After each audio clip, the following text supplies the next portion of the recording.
बात यहाँ पर गुड़ी पाड़वा की हो रही है और जिस तरह की खरीदारी की एक्सपेक्टेशंस यहाँ पर है, हमारे सभी ज्वेलर्स को एक्सपेक्टेशन है कि 5 से 7% का इजाफा पिछले साल के कंपैरिजन में यहाँ पर देखने को मिलेगा। वैल्यू में तो ऑफकोर्स बढ़त देखने को मिलेगी ही, और साथ ही साथ जो वॉल्यूम्स हैं यहाँ पर भी बढ़त की एक्सपेक्टेशन है। राजेश जी, आपके पास आना चाहेंगे, क्या खरीदें? और क्योंकि जिस तरह से सोना बढ़ा है, ये लगातार बातचीत होती भी रही है कि लोग 22 से 18, 14 तक भी गए हैं। लाइट ज्वेलरी का यहाँ पर चलन ज़्यादा देखने को मिला है, फ्यूजन है, नए ऑफरिंग्स होते हैं, और जैसे संयम जी कह रहे थे हमसे पहले कि गोल्ड ज्वेलरी, पीली ज्वेलरी यहाँ पर ज़्यादातर मानी जाती है। तो किस तरह के ट्रेंड्स इस बार देखने को मिल रहे हैं? ट्रेंड काफी जबरदस्त तरीके से चेंज हो रहे हैं। मुझे याद है आज से 15 साल पहले, 10 साल पहले लोग सिर्फ सोना खरीदना है करके खरीदते थे। उन्हें ऐसा लगता था कि गोल्ड कॉइन खरीद ले या ऐसी कोई चीज खरीद ले कि इन्वेस्टमेंट हो जाए। लेकिन जब से इंडिया में मैंडेटरी हॉलमार्किंग आ गया, तब से लोगों का विश्वास बहुत और बढ़ा है इस इंडस्ट्री की तरफ, और तब से उन्होंने अभी कॉइन्स के तरफ थोड़ा सा कम इंटरेस्ट दिखाया और ज्वेलरी की तरफ ज्यादा इंटरेस्ट दिखाया। तो अभी कहीं से भी आप कोई भी ज्वेलरी खरीदते हैं तो उनको पता है कि मुझे एक स्टैंडर्ड ज्वेलरी मिल रही है। तो ये इस वजह से ज्वेलरी की तरफ बहुत ज्यादा इंटरेस्ट लोगों का बढ़ा है। और जिस तरीके से अभी ट्रेंड चेंज होते जा रहे हैं, पहले लोग सोना मतलब पीला ऐसा सोचते थे, अब सोने में कलर चाहिए उन्हें, व्हाइट कलर चाहिए उन्हें, कई बार रोज गोल्ड चाहिए। तो इसके साथ साथ जैसे 22 कैरेट तो यूनानिमसली सभी जगह पसंद की जाती है, 90% हमारे इंडिया में, लेकिन 10 to 15% का एक अलग ऐसा सेगमेंट है जो 18 कैरेट और 14 कैरेट में भी इंटरेस्ट लेता है। तो कहीं ना कहीं वो चीजें, fusion jewellery according to attire, लोगों को बहुत चीजें पसंद आती है कि नहीं मुझे अभी गुड़ी पाड़वा तो है लेकिन इसके बाद शादियां है, तो शादी में मुझे ट्रेडिशनल ज्वेलरी लेना है। तो भले ही गुड़ी पाड़वा एक कारण बन जाता है, लेकिन उनका सही मायने में उनको लगता है कि मुझे इसके बाद शादी में पहनने वाली ज्वेलरी चाहिए। या ऐसे भी रहता है कि एवरी ईयर, जिस तरीके से सौरभ भाई ने थोड़ी देर पहले कहा कि लोग इसे एसआईपी के तहत देखते हैं, तो इस मुझे आज भी याद है हमारे पास कुछ कस्टमर है जिन्होंने पिछले साल एक गुड़ी पाड़वा में उन्होंने एक मंगलसूत्र लिया, वो इस साल सोचते हैं मैं इस बार एक चूड़िया लूं, तो अगली गुड़ी पाड़वा की तैयारी उन्होंने पहले से करके रखी है कि मैं कड़ा लूं।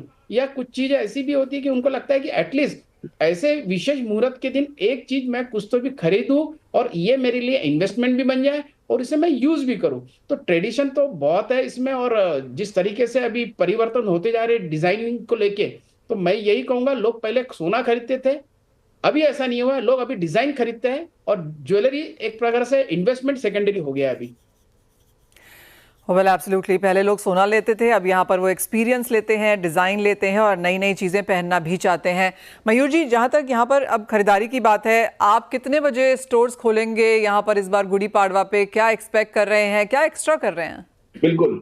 जब जैसे ऑस्पिशियस मुहूर्त जब रहते हैं, हम लोग उस दिन सवेरे 9 बजे से लेके रात को 12 बजे तक, 1 बजे तक दुकान जो है वो चालू रखते हैं।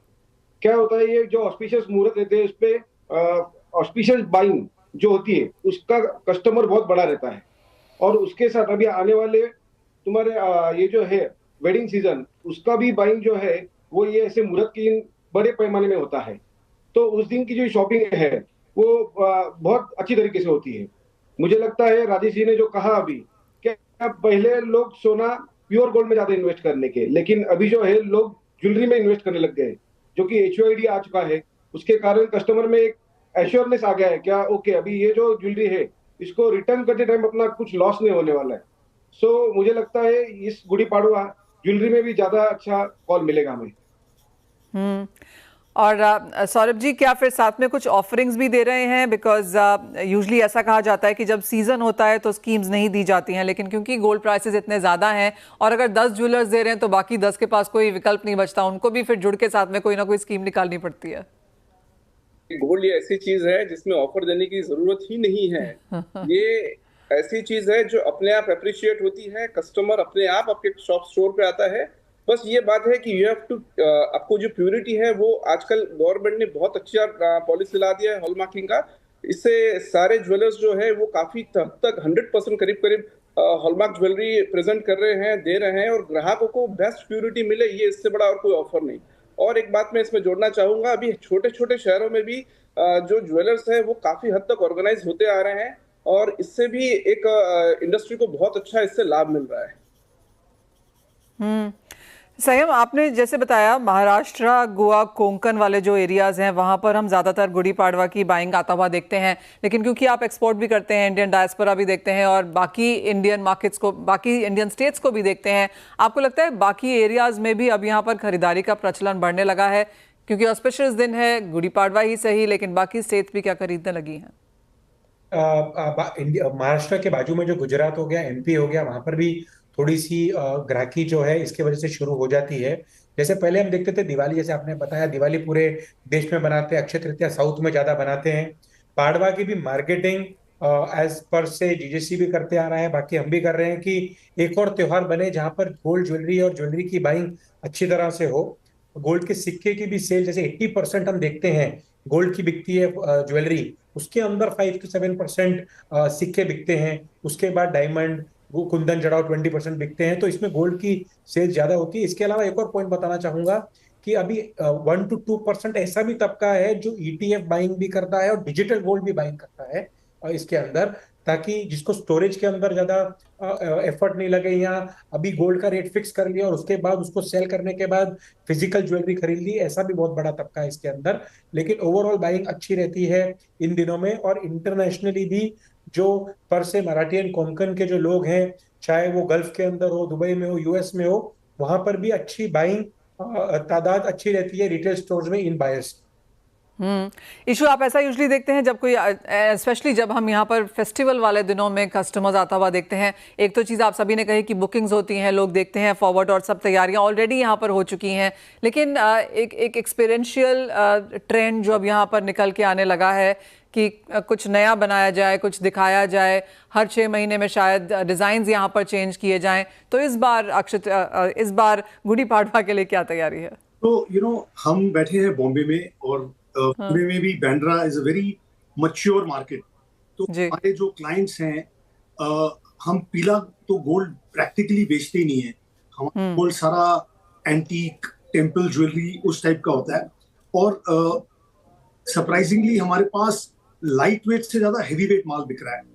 तो ये ट्रेंड हमने पिछले 1 साल में और भी बढ़ता हुआ देखा है कि लाइट वेट नहीं बल्कि heavy jewellery, of course still मतलब as light as possible, but फिर भी बड़ी ज्वेलरी जो है वो बहुत अच्छी चल रही है, और उसमें एंटीक और टेम्पल खास करके बहुत अच्छा चल रहा है। धनतेरस के टाइम पे भी हमने देखा कि गोल्ड कॉइन्स हमारा जो परसेंटेज है वो बहुत ही गिर गया है।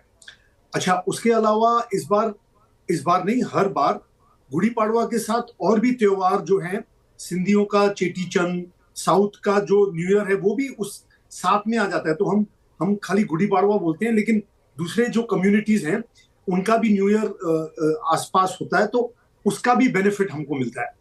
तो डिजाइन वाइज तो हम लोग बहुत मेहनत करते हैं डिजाइन के ऊपर, और we are known for our designs. और लाइक आई सेड, हमारा इस बार एनिवर्सरी भी कोइंसाइड हो रहा है, तो उसके वजह से भी हम बहुत अग्रेसिव मार्केटिंग और ऑफर्स देते हैं। तो we are expecting very very good sales.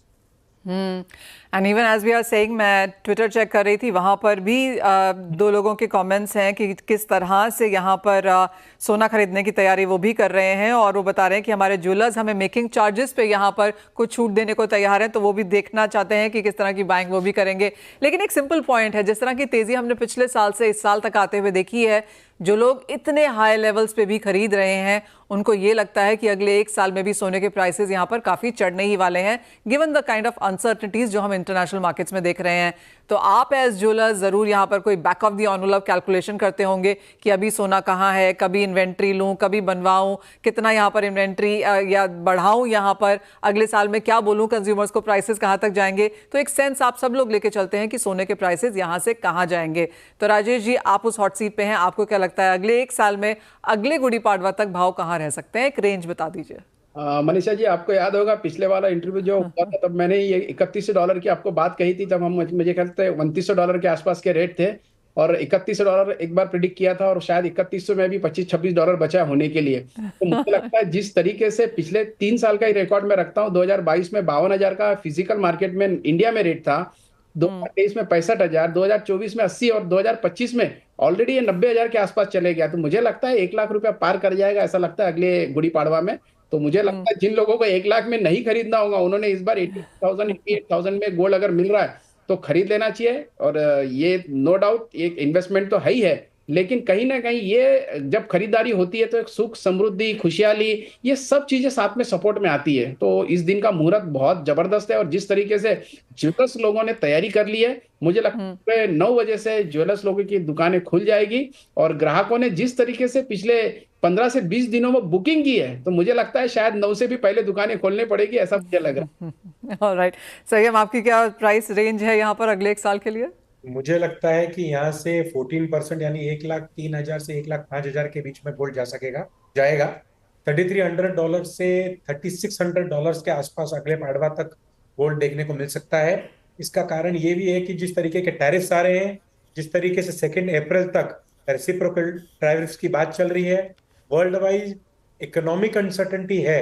और मुझे नहीं लगता कि पहले एक सोच बन रही थी कि ये 3 महीने 6 महीने में सेटल हो जाएगी, लेकिन अब तक यूएस इस तरीके से एग्रेसिव है, मुझे नहीं लगता 2 साल 3 साल भी लग सकता है, जहां पर एक एक करके अनसर्टेनिटी आते जाए। लेकिन जून जुलाई के अंदर एक $200 की जो उस टाइम पर भाव होगा, उसमें $200 की एक मंदी आ सकती है सिर्फ जून के टाइम पर, लेकिन वो टेम्पररी मंदी रहेगी, फिर सोना वापस ऊपर तेजी की तरफ चला जाएगा। ऑलराइट, तो शायद एक डिप देखने को जरूर मिलेगा, लेकिन वो बाइंग अपॉर्चुनिटीज ही होंगी। इशू, आपकी क्या सेंस है? वेरी कंजर्वेटिव 1 लाख तो होना ही है। और अच्छा। हम ये अभी हम रोज शाम को जितना सोना दिन में बेचा उसको कवर करते हैं, तो कोई दिमाग नहीं लगाना है।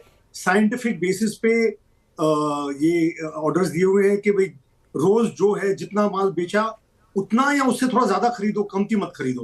बिकॉज नहीं तो हम ऐसा होता है कि हमने बेचा एक भाव में और खरीदा दूसरे दिन ज्यादा भाव में, तो कोई दिमाग लगाना नहीं है और रोज हेज करना है। 1 लाख का मिनिमम एक्सपेक्टेशन है और उससे ज्यादा ही होगा, कमती नहीं होगा। ऑलराइट, तो अगर आपने पिछले गुड़ी पाड़वा सोना लिया था तो आप क्लियरली अच्छे खासे मुनाफे पर यहाँ पर बैठे हैं। और जिस तरह से बाजार का एक्सपेक्टेशन है ज्वेलरी इंडस्ट्री का, ग्लोबल बैंक्स एंड ब्रोकरेजेस का, वो यही है कि अगले 1 और साल में और हाईज यहाँ पर बनते हुए नजर आ सकते हैं। तो आज की जो इन्वेस्टमेंट होगी वो ऑफकोर्स आपको अगले 1 साल तक तो जरूर फलेगी। इसी के साथ आप सभी को गुड़ी पाड़वा की बहुत बहुत शुभकामनाएं। आप सभी का यहाँ पर शो में साथ जुड़ने के लिए भी बहुत शुक्रिया। इसी के साथ फिलहाल इस कार्यक्रम में इतना ही समय है, लेकिन आप बने रहिए CNBC आवाज़ पर।